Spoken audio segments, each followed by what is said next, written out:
ചിറ്റൂര് നെല്ലേപ്പള്ളിയിൽ സർക്കാർ സ്കൂൾ നടത്തിയിട്ടുള്ള കരോൾ, ആ കരോളുമായി ബന്ധപ്പെട്ട് സംഘപരിവാർ പ്രവർത്തകർ നടത്തിയിട്ടുള്ള അതിക്രമം, ഇന്ന് ആ അതിക്രമത്തിലെ പ്രതികളെ അറസ്റ്റ് ചെയ്തിരിക്കുകയാണ്.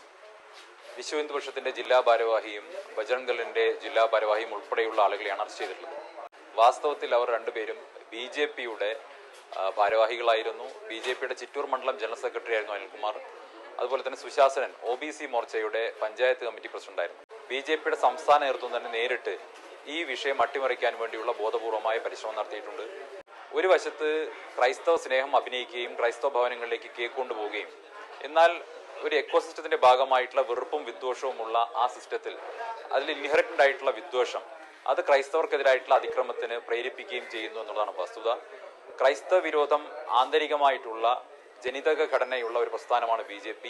അതുകൊണ്ട് തന്നെയാണ് BJPയുടെ നേതൃത്വത്തിൽ ഇത്തരത്തിലൊരു അക്രമം, അല്ലെങ്കിൽ സംഘപരിവാറിന്റെ നേതൃത്വത്തിൽ ഇത്തരത്തിലൊരു അക്രമം നടന്ന സമയത്ത് അതിനെ തള്ളിപ്പറയാൻ BJPയുടെ സംസ്ഥാന നേതൃത്വം തയ്യാറാവാത്തത്.